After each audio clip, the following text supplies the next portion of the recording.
Good evening and welcome to tonight's edition of The Square.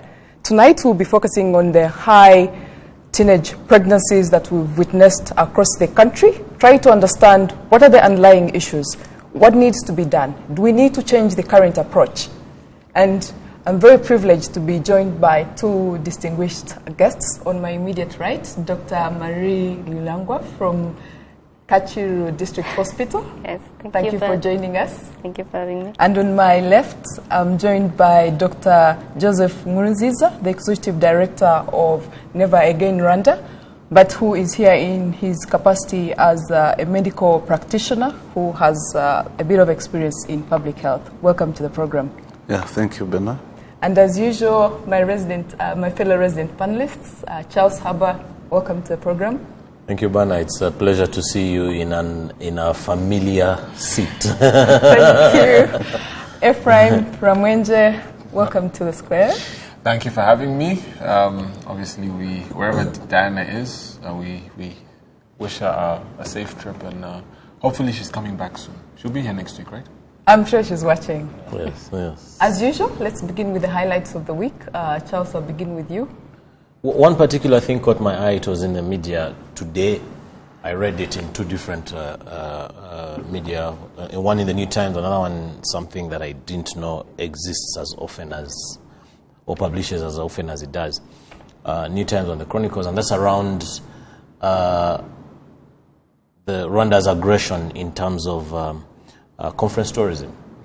And we've set ourselves a very, very ambitious target of collecting $74 million this year from conference tourism. We are very well known for setting ourselves goals and achieving them. So I'm not really very worried about whether we will get to it or not. But what I think needs to be done more is encouraging local expenditure. You know, we still, and the Chronicles.net had an online story of somebody who commented that Kigali is not boring, but it's the Rwandans who are a bit quiet and reticent and shy. Whether you're going to change Rwandans overnight, I don't think so.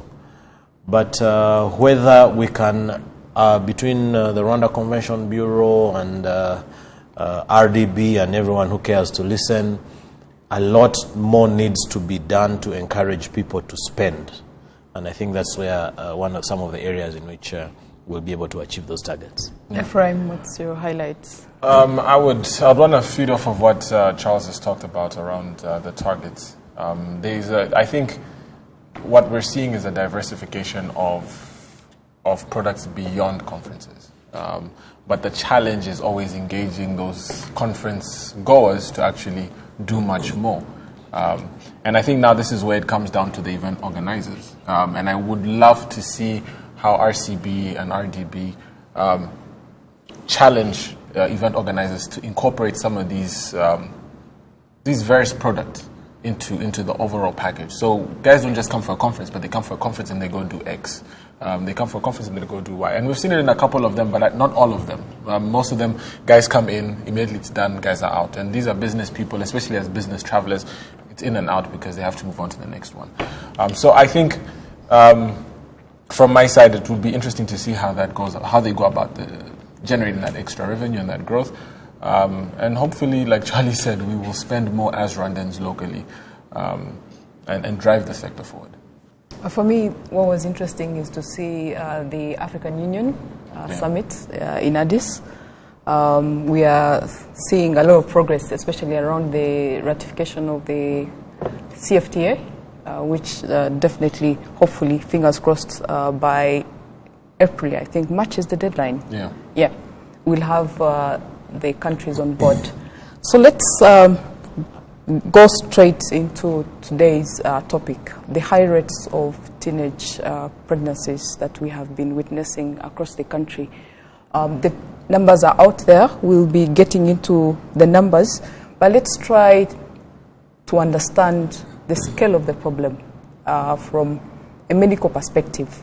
Someone who is meeting these teenage mothers, to sort of give us insight into why should we care that, you know, we have these teenage pregnancies. And I'll begin with you, Dr. Barry.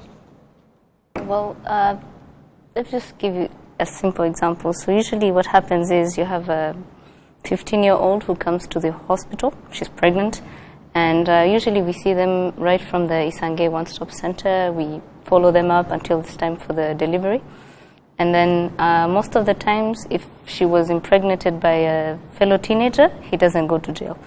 But if it's an older man who impregnated her, then he's probably ending up in jail.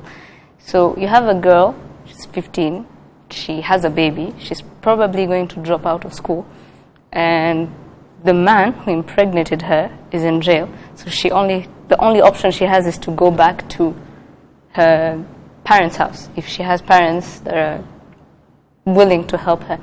And so what happens is her education is stopped right there. They don't try, they never go further. Most of them, they tell you they will try, but then that's probably the end of their education. And they become a burden to their families, and then at the end of the day it becomes a burden to society too, because this is someone that you have to help.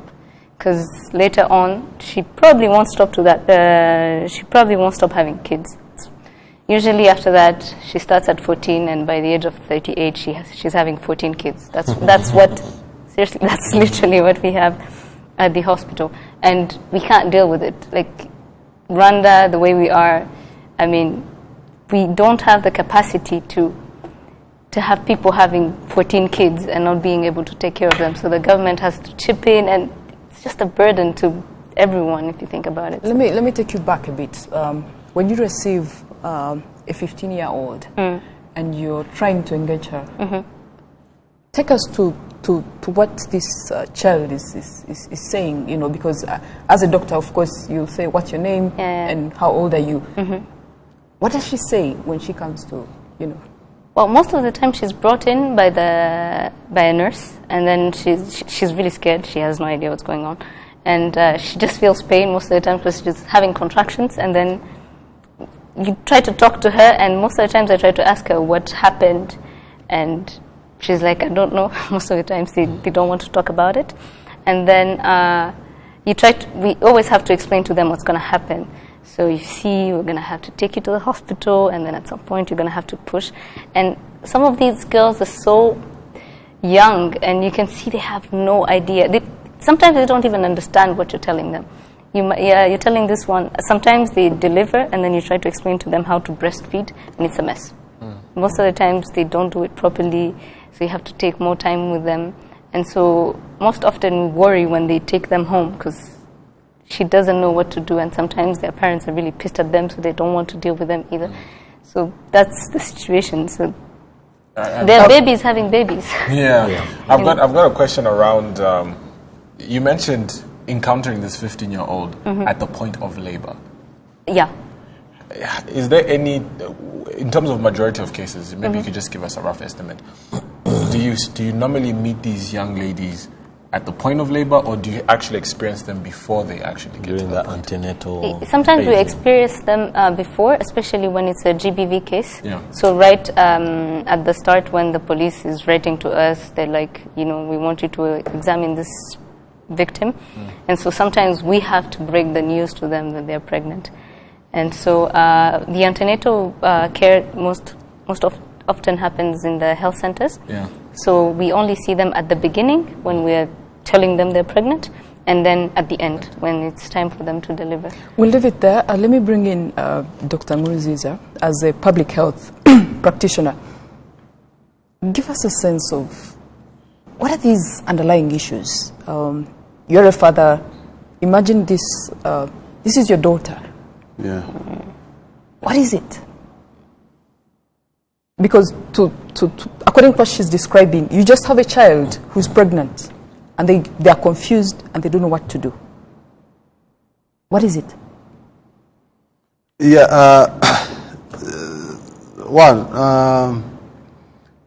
I think I want to start with clarifying the age. When they talk about the teenager pregnancy, it's from, most especially from the age of 13 to around 19. So we need to accept that during that age gap, it's when a child is into puberty. It's growing up. And at times, some of the characteristics of the puberty age is to be sexually active. So if the child missed the opportunity to be educated by the parents how to handle herself in that age bracket, then she might end up becoming pregnant. Of course, it would be a shock to the father, the mother, and the family, because they would be having lots of expectations. Our daughter is going to become a doctor, an engineer, a minister, etc. So when this girl becomes pregnant, of course,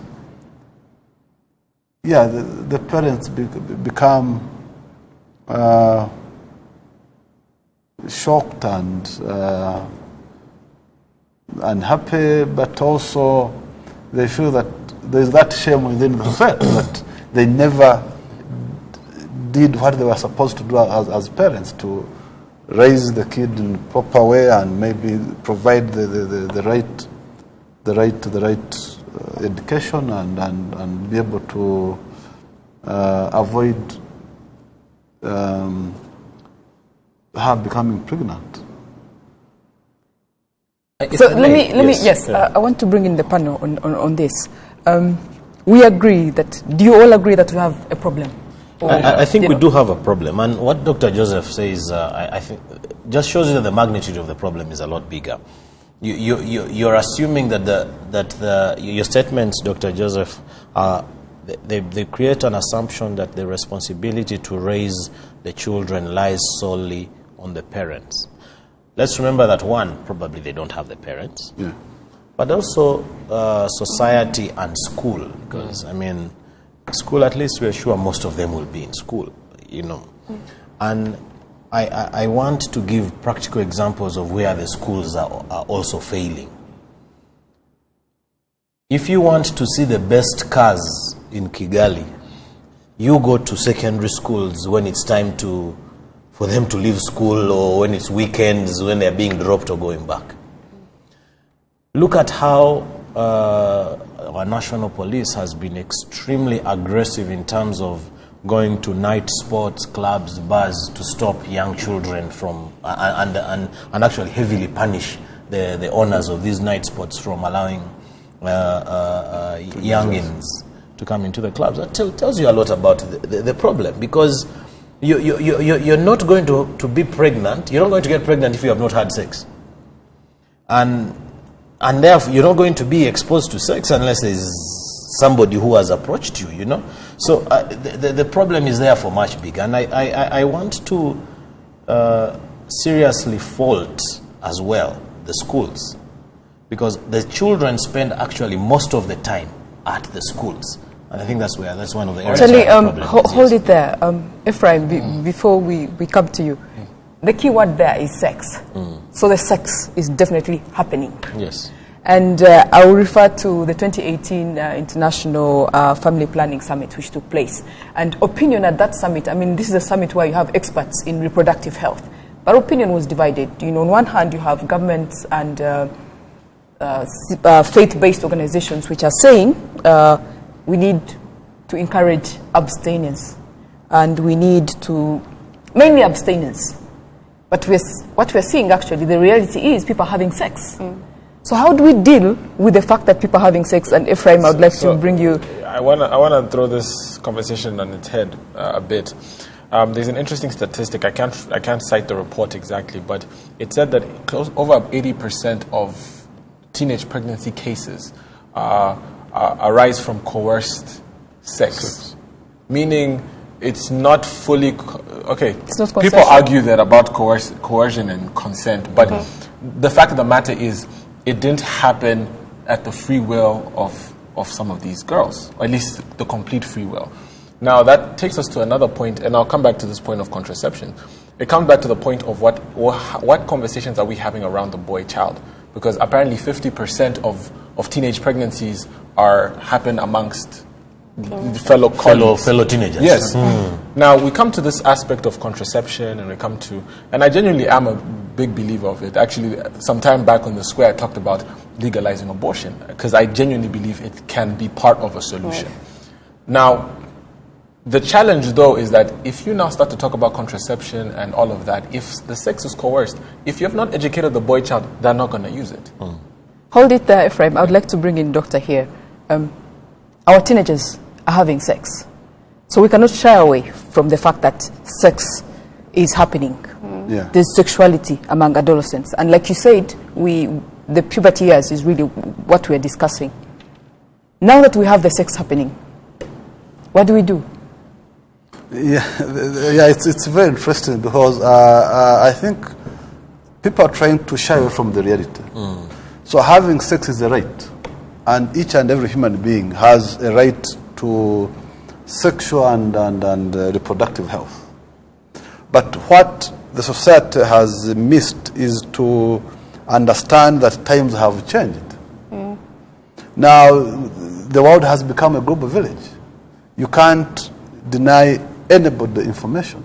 So we need to accept that the teenagers are having sex, and the society, meaning the parents, the teachers, they need to have comprehensive sex education taught to the children.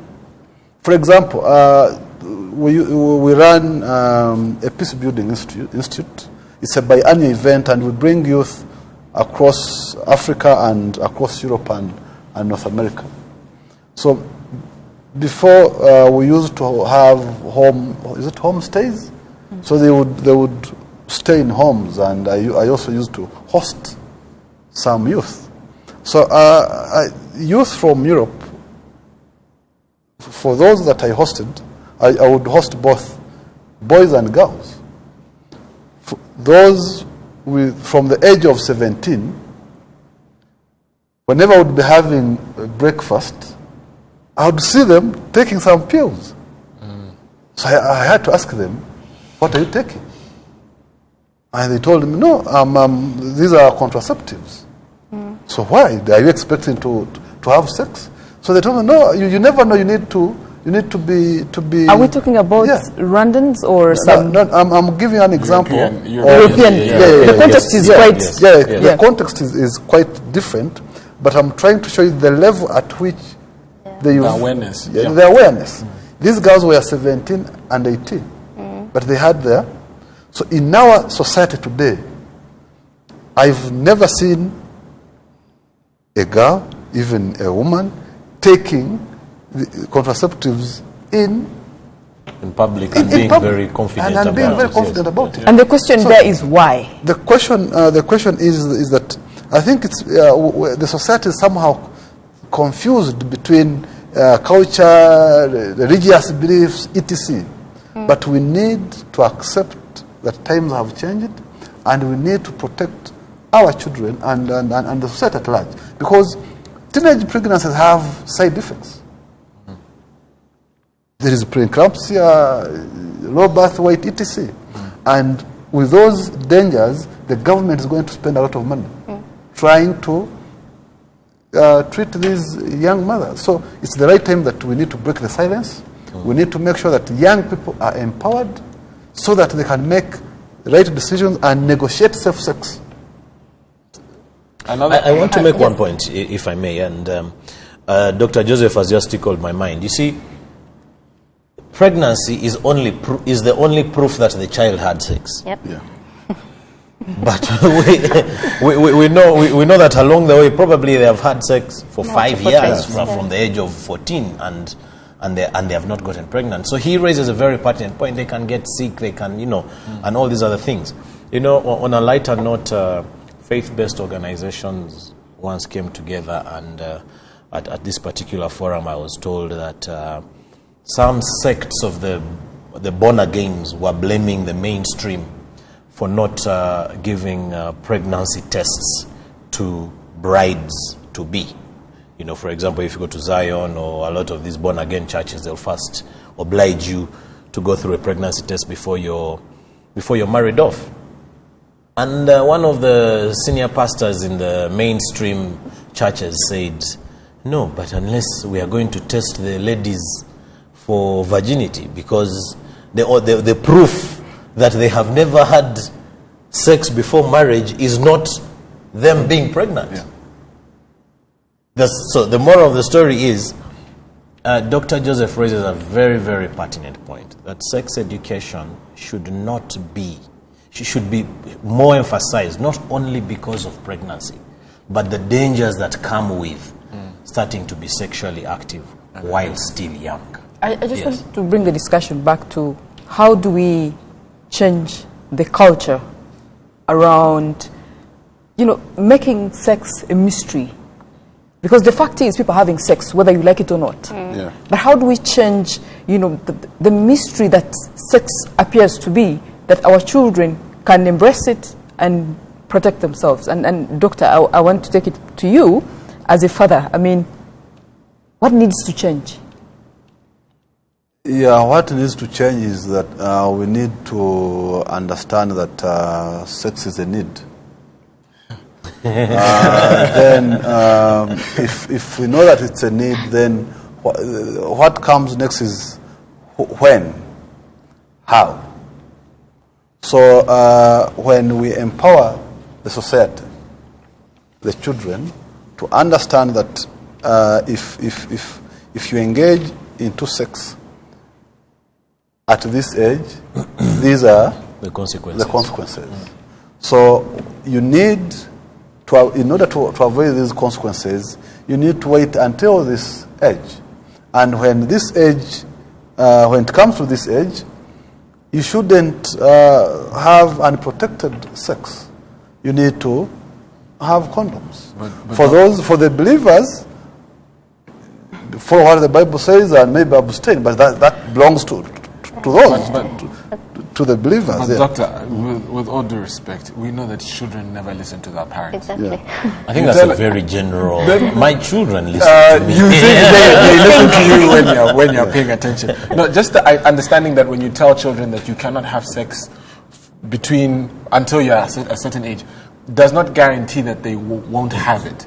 So the question then comes in, and I think this is now where Berna was trying to drive the conversation around even contraceptives, is what can we do in those stages where we make it culturally acceptable that children have, or I say children, but let's say teenagers have access to not just the education aspect of it, but the tools that they need to practice a safe sexual, or at least live a safe sexual life. Yeah, you're bringing something very interesting. Access. The access, that means access to condoms, access to the emergency pill. I've visited some of these youth-friendly centers, Kabuga Youth Center, and there's other former youth center in Huye. But you find they just have is it billboards and pamphlets? But they and also a few condoms, but not contraceptives, not the emergency pill. And fun enough, this emergency pill is very expensive. It is 12,000.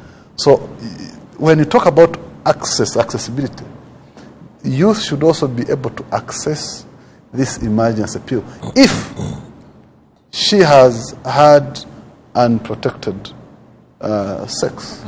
So she needs to be able to access the emergency pill and also to be able to have an HIV test to make sure that besides pregnancy, maybe she might acquire HIV. So, and also the sexually transmitted infection. So it has to be a comprehensive and integrated service whereby these teenagers can be able to access a comprehensive package in order to minimize both the unwanted pregnancy, but also other sexually transmitted infections. I want to bring in Dr. Marie here. Let's again go back to the hospital setting. These teenage mothers, what kind of complications, beyond the difficulty of explaining that they are pregnant, but from the medical perspective, what are the risks Well, most of them, like I said, they're very young. So even during the labor process, sometimes they just get so tired and they can't push. So then we have to operate on them, you know. And these are girls who really, after the operation, they can't even take care of their wounds. So then they get secondary infections, and they come back to the hospital. And then there's quite a lot of issues. Some, given, it's really hard to explain to a girl that she has to push really hard, and then sometimes it takes a long time, and then she gets tears and fistulas. So, well, not many fistulas, but then still it happens. So those are one of the most common complications we how do you feel? How do you feel when you hear a pastor or a priest preaching abstinence? I get angry. I'm one of those really vocal people. Even today I actually had a case, but he wasn't a teenager. Something I wanted to talk about is, we're talking about comprehensive sexual education for teenagers, but their parents don't know anything either. That's the truth. So I had a 30-something old female in my in admission today, and she refused contraception completely. She's like, no, in the Bible, apparently sometime God said that we have to fill the earth.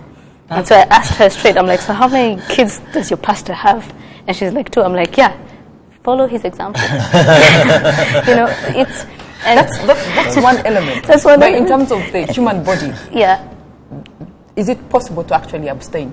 no, I don't think it's possible, because like the example I always give them is, look at our density. We have one of the highest densities in the world, so obviously people are not abstaining in Rwanda. So how about we just stop talking about that? Like, it's good to sometimes talk about it. If you can, good for you. Well, yes. But then if you can't, here are your options, and people just keep focusing on the abstinence part. But I just wanted to also throw something out there. Like you mentioned this lady refusing on that basis. I know there was something done around an injection. I don't know the medical term for it, but and I think it was even reduced. If you had me to it was even reduced. I think like 200 francs. It's even free if you give birth in the hospital. You see, yeah. So like so I know there's an injection, but you'd find women would refuse. Yeah. Absolutely. And I think this is now where we now go to the conversation around, because maybe the education has not worked. Yeah. The access has not worked. What about that aspect of culture? You know, and I think now that's the question I want to ask, because there's this belief also, and then also link culture to economic standing, because if we look at the majority of these homes where these vulnerable girls, the majority of where these ladies are coming from, you look at the economic status of the economic class of the parents and their families, you realize that these people come from low income earning homes. And I think for me, the question I just want to put out there for the rest of the panelists, when we have this conversation around this, what are we saying in the grand scheme of things around how we truly address the root of this problem beyond just education and access? I wanted to shift the discussion a bit to on the other side. We've spent a bit of time talking about the girls. Yeah. Let's talk about the men and the boys. You know, Oh, yeah. to what extent are they actually involved in this process? If you could just share your experience. Well, there's vasectomy. It's not permanent, yeah, it's reversible. No, I know it's very, for it's very mature drastic. men. Yeah, but then why like she pointed at me when she said vasectomy. no. I'm talking about like in terms of contraception.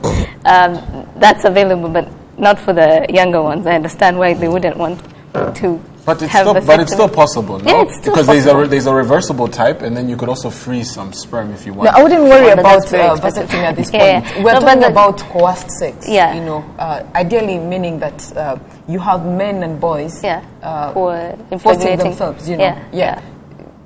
Shed some light on that and how it's a problem. The thing is, we most often don't even see them at the hospital, and that's a common joke we have with the nurses. Most of these girls come and she's not with any man, not even her father, it's just the mother coming in. So it seems that men are just like, okay, so I'm just going to impregnate you, and that's not my business. You know, that's the situation. That's what we're seeing, at least with those teenage girls. Because if it's the older men, the man is in jail. If it's a teenage boy, he's probably running away. He doesn't want to deal with it, and unless his parents force him, and then he's just going to show up after the delivery, look at the baby, and then that's about it, you know. We'll take a short break and we'll be back and to discuss how high rates of teenage pregnancies affect education of these girls, the socio-economic implications of high teenage pregnancies.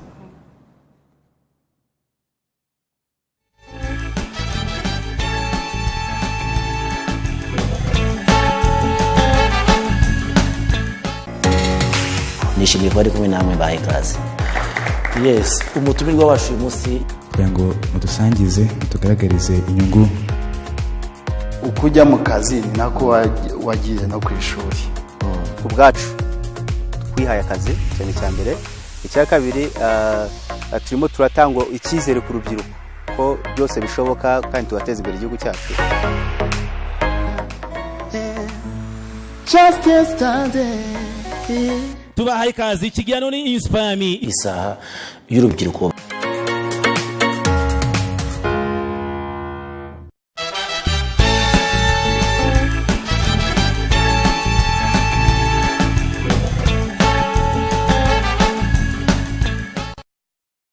To tonight's edition of The Square, we are discussing the high rates of teenage pregnancies across the country. We would like to take the discussion further and look at the responsibility on the other side. Most of the time, it's the girls that are blamed. It's the girls that will drop out of school. It's the girls that will face most of the consequences in the long term. Let's take a look at the boys and the men that are actually impregnating these girls. What is happening to them? I think I would want to also just throw in something around the repercussions faced by the girls that is actually institutionalized, that we don't talk about.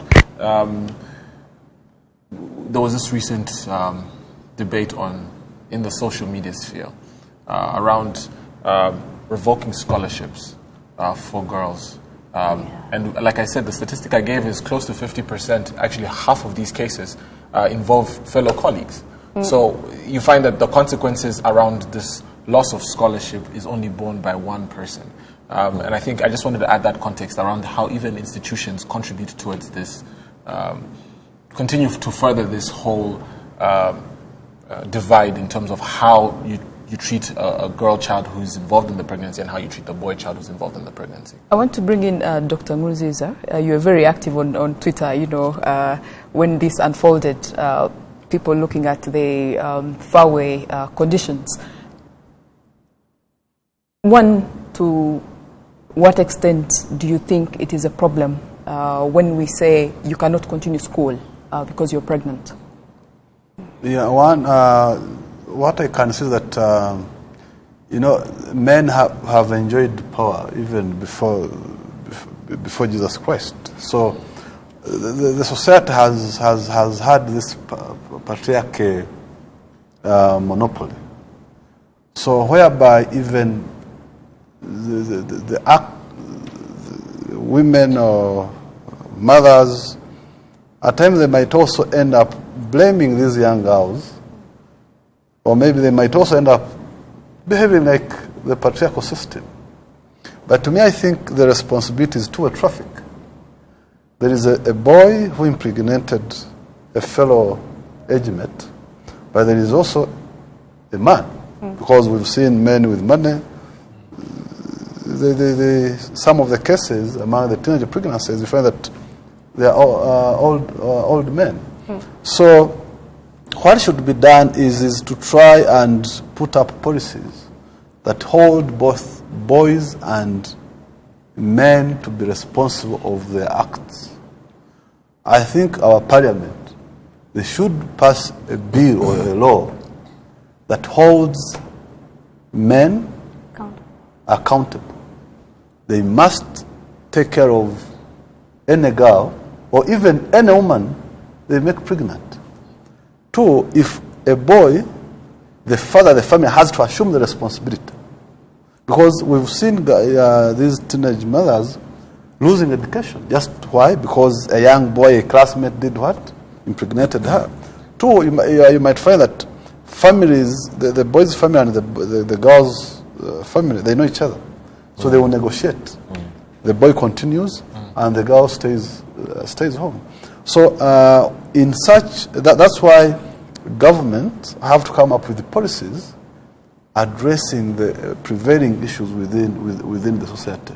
So that's why I will say that we need to make sure that both boys and men, and even parents of those teenage boys, because from the research done by Cradle, 49% were colleagues. That's 49% of all pregnancy cases. All the teenagers from 800 and I think 818 sample size. 49% were fellow teenagers. So the parents of those teenagers should assume the responsibility of taking care of the girl. But the girl shouldn't be left to her parents. So it should be a shared responsibility. Even the boy needs to know that he did a mistake. If he's not in prison, then the parents should assume the responsibility. I want to bring in Charlie here. I mean, the men. What needs to be done? I want to take a step back a bit around sex education and some of the other initiatives that can be done. If you look at things like Itorero, for example, or school canteens that are in the respective schools, what if whenever these students, I think most schools, when you finish your secondary school before you go to college or university, you go through Torero. What if we distributed free condoms when we are going to those Toreros? What if? But Charlie, you're not answering my question. You're not answering my question. I'm going to come to that. The responsibility of men in this whole process, men and boys. How do we hold them to account? Yeah, I'm going to come to that, Banner, but before the ideas eludes me in terms of initiatives that, because you asked Banner that question, and that how can society come out of this myth and accept that we are actually having sex, but we need responsibility. I don't know if there is any secondary school in Rwanda that has condoms sold in their canteens. Even if they are sold for as cheap as 50 francs. Is that something that we can consider? Hold it. So, again, some of these things to demystify it and to actually come to terms with the fact that it is being done. Now, on the other one, on responsibility of men, I think boys and men, we need it to be a little bit harsh. And I'll give an example of alcohol and cigarettes. It is banned for you to pick kids from schools in an alcohol or cigarette branded car. In the same breath. Yes, there should be some kind of mechanism in which sometimes the prevention is actually what is better than the cure. Not sometimes, all the time. What can we do so that it's not stylish that this taxi man was a nice Karina E who comes to pick a girl, and then the girl, her classmates who don't have a guy who comes to pick her or to give her pocket money feel bad, and they are tempted to look for that guy. So we sort of do away with some of these things that can lead to that temptation. But how? Yes. Allow me to go to our social media feed. If you could just check what our audience is telling us on social media.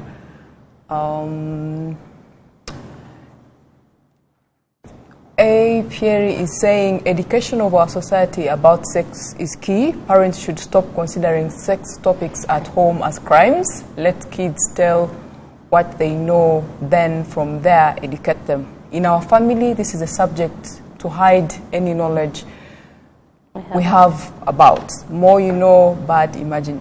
Okay. I think the message is clear. We need to talk about this, in our homes. And there was a suggestion that perhaps we should explore these discussions and include them in Umuguro Bababyeyi. What do you think? There's one thing that we need to understand.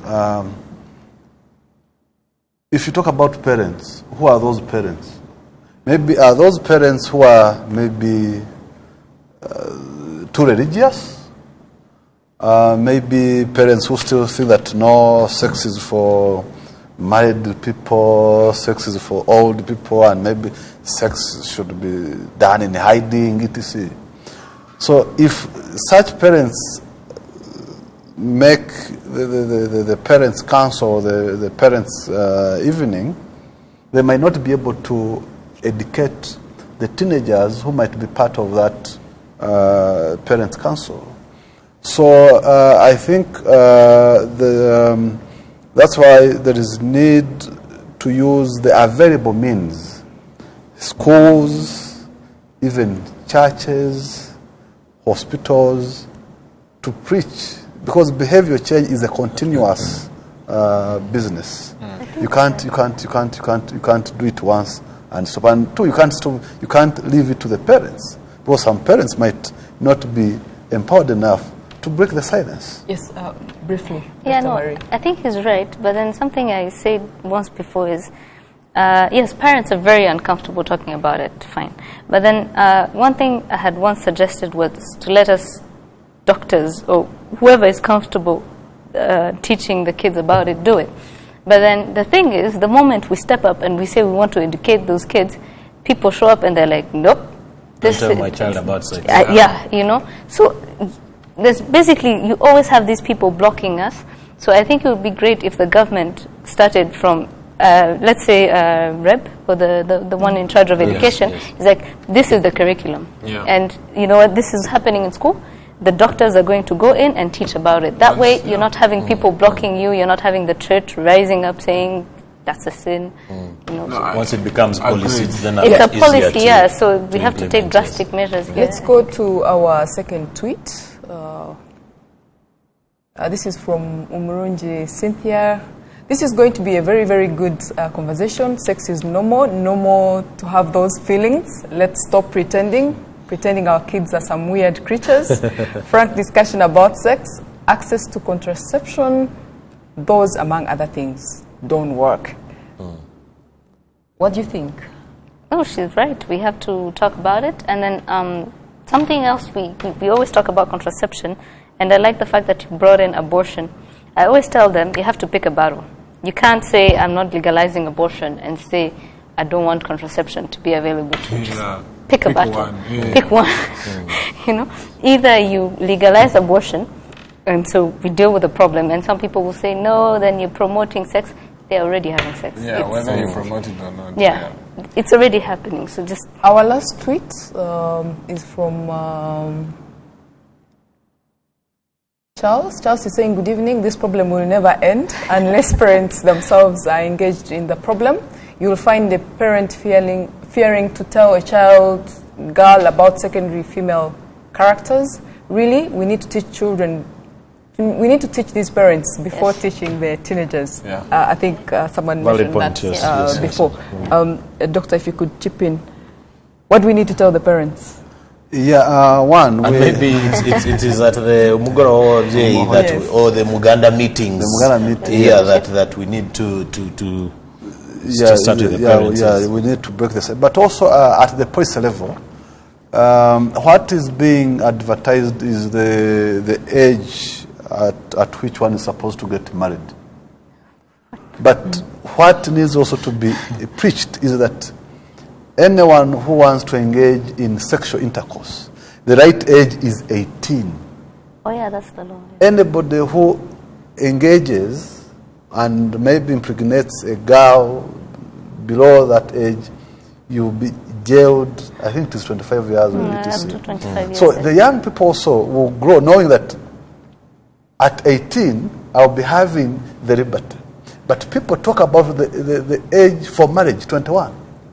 And they forget that before 21, the body is active. Body is dying. The body is dying, the feeling. So the thing that we need to have the parents to understand, because when a boy impregnates a colleague, you might be held accountable.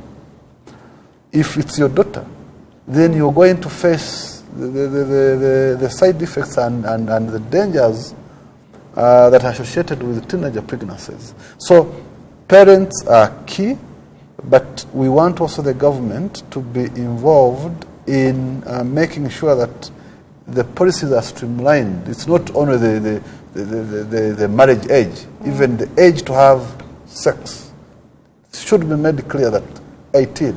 But So you're agreeing that it should be 18? The sex age? Because obviously it's not working out. I want to understand where Dr. Marie is coming from. You're advocating for... No, I'm not advocating. For catching them young? Don't judge. No. What age is realistic? To me, it's like you can't say what... I had a kid at 12 already having sex in my office. So telling them the age of 18, it doesn't make sense to me because they're not following it anyway. Yeah, no, but we need to also the physiological. There are some physiological changes. Yeah. We've seen even girls going into periods at the age of 8, etc. Yeah. But we can't. There is always to have some limitations and guidance. Mm-hmm. At least above 18 years. That is, the body is mature, and maybe even the girl knows what she's doing, and even the boy knows what he is doing. Below that, it is debatable, but to me, I think we can empower the society to be able to accept that we need to break the silence and teach our kids when to have sex, and maybe how to have safe sex. That will contribute towards minimizing teenager pregnancies and also sexually transmitted infections and other issues associated with the side effects of teenager pregnancies. Clearly, what's coming out of this panel is that the current approach is not working, and the approach where we sort of bury our heads in sand and say this is not happening. The reality is the sex is happening. Now, as we conclude, I wanted us to get your parting shots on the strategy. We've had the ABC strategy, abstinence, being faithful, and condoms. One could add legalizing abortion. And I wanted to hear your thoughts. Charles, well, what do you think works? Abortion... I think it's a combination of all those, but my parting shot is really not that. So I beg that you excuse me from the ABC. Recently, I think it would be doing our audience unfair if we did not quickly comment on the Fawe girls scandal and where some girls were sacked and denied to do exams because they were found pregnant. I'm wondering if next year it happens in the same school, what they will do. And the following year, what they will do for both O-levels and A-levels. So let's wake up. Let's wake up. That's really my parting shot. Let's realize that sex education is extremely key. It helps nobody, not even the school itself, to be reactionary. People having sex, let's teach them how to have it and have it safely. Yeah, and perhaps it has to change from focusing on the victim. Yes. Because as it is, we are just piling blame on the victim and making it worse for them. Indeed, and as I said earlier, the only proof that they've had sex is pregnancy, whereas that's not helping. Dr. Marie, the approach, abstinence, abortion, what do we do? What do we need? I think the government need to take drastic measures. It's more like just put in laws. Like I think one of the laws that they're trying to change is that teenagers below the age of 18 don't have to go with parents to get contraception. I think that's a start already. But then we need more laws. Like I think the government should just intervene in case of the Fawe situation. Be like, it doesn't make sense to sack a girl because she got pregnant. If you want, you can have different timetables because she probably has to breastfeed, so make her come in the evening or something. But then you can't sack someone because she got pregnant. I think that it's hindering on her right to education. So let me be the devil's advocate here. I think the thinking behind Fawe is to sort of say the spirit of you going to school is not to get pregnant. You know. Now that can come both ways. Yeah. So don't you think we have to find a way of encouraging girls that you shouldn't be getting pregnant? Because it's not always. But is it far away, girls' school? Yes, That's it the is. thing. I rest my case. Yeah, no, I think everyone knows that they shouldn't get pregnant below the age of 18. You don't need to be a genius. No, they don't, actually. No. I think, trust me, they know. When they come, they're really ashamed and they feel bad about it. You know, so everyone, you know it's going to be messy for you if you get pregnant below the age of 18. You don't need to scream it out loud. So my point is, everyone out there, that's all they're talking about. The parents are saying it. The churches are saying it, the schools are saying it. We know it's not okay for you to get pregnant below the age of 18. But then if it happens, it happened. So what do we do? From there? Yeah, you don't need to crucify. So in terms of policy, what needs to change? What needs to change is we need to tell the schools that they shouldn't sack the girls once they get pregnant. They just need to find an alternative for them. But then you can't sack someone and take away her scholarship. Like I said, most of them already drop out of school. So now, on top of that, you took away her scholarships. She's not going to be able to pay for it and pay for a kid that she just had. That doesn't make sense. It's adding problems on top of problems. Yeah, and perhaps we'll have another show talking about the cost of uneducating the girl child. Yeah. Dr. Joseph, your thoughts on the approach. What needs to change? Yeah, I think what needs to change is that we need to stop behaving like an ostrich, which hides its head in the sun and it's things that people are not seeing it. We need to accept that the generations have changed. Each generation has its own challenges.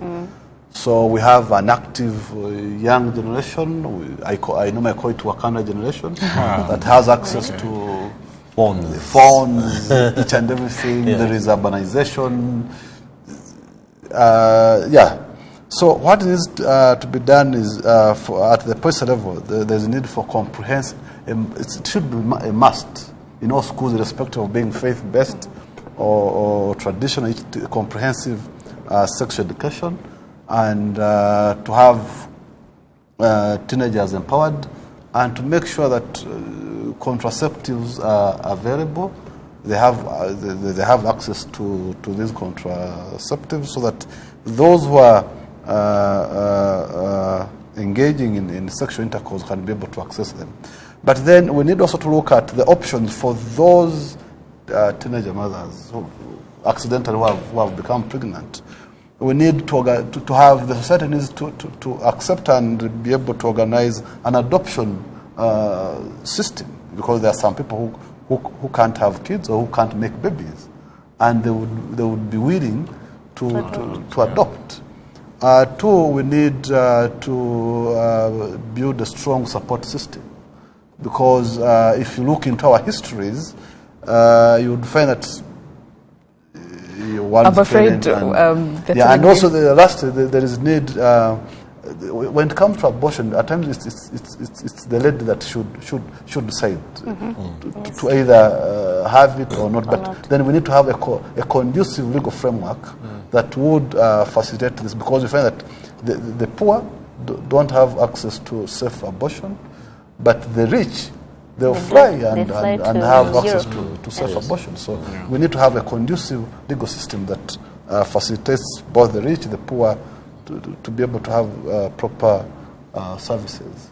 And with that, we've come, Ephraim, bear with me.